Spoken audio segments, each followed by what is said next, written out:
Lafangers, mga langga. Ako ay lalafang.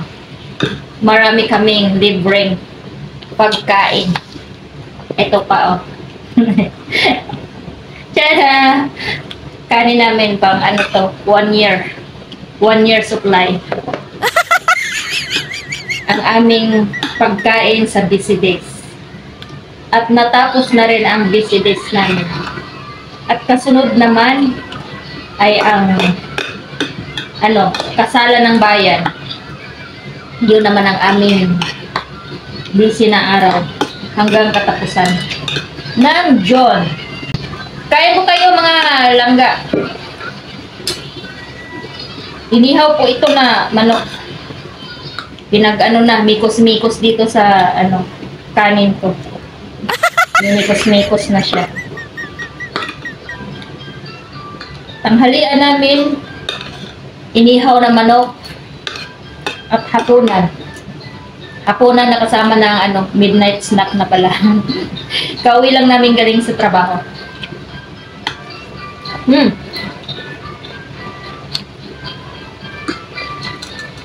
Masarap. Hindi nakakasawa ang inihaw. Ang inihaw na manok.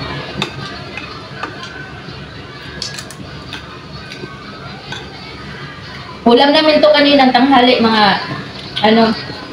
langga. Ulam kaninang tanghali, ganito. Natira.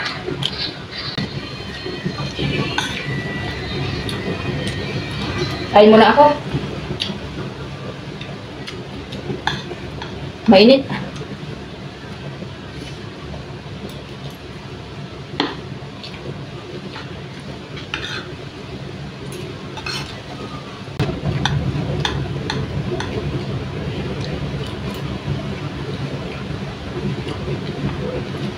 Ang sausawan ko ay ito.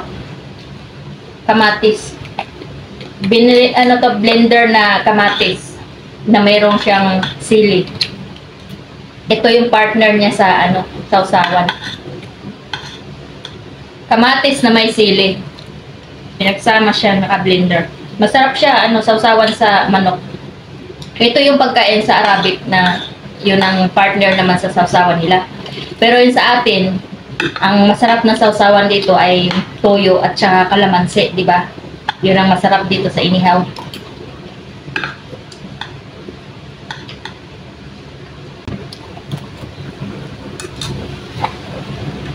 Pero ang inihaw kasi dito nila, mayroong mga ingredients ng pang-Arab na ingredients na nilagay. Pati itong kanin nila. Ang tawag sa kanin nila to ay yung kabsa. Kabsa. At ito mayroon din siyang ingredients na pang-Arabic din na ingredients niya. Kaya ang nababagay na partner na masarap ang i-partner itong sausawan na kamatis na may sili. Ganun lang kasimple yung yung sausawan nila. Bagay siya sa sa lasa. Bagay sa lasa ng sausawan kasi ang ingredients na iba. Kaya pang-Arab talaga na pagkain. Match din yung pati sausawan.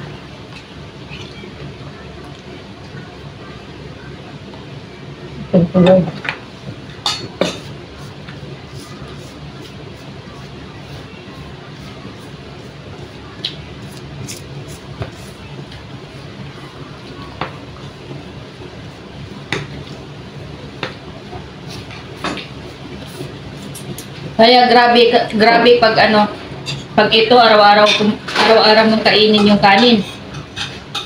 Ang bilis ng pagtaga mo pag ito araw-araw yung ganitong pagkain na kakainin mo itong kanin na to. Kasi itong kanin na to marami siyang ingredients tapos marami siyang oil na nilalagay.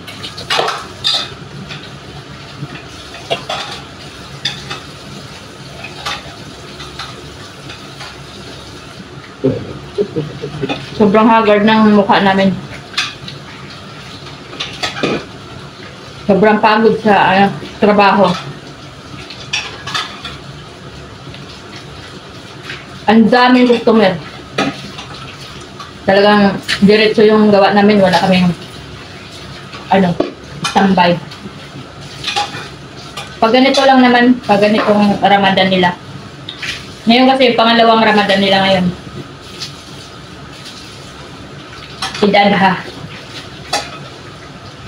Patapos ng bagong taon nila.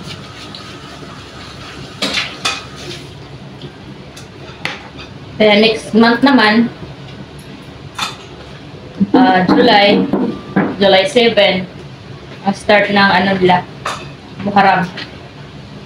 Yun naman yung araw na walang gaanong trabaho.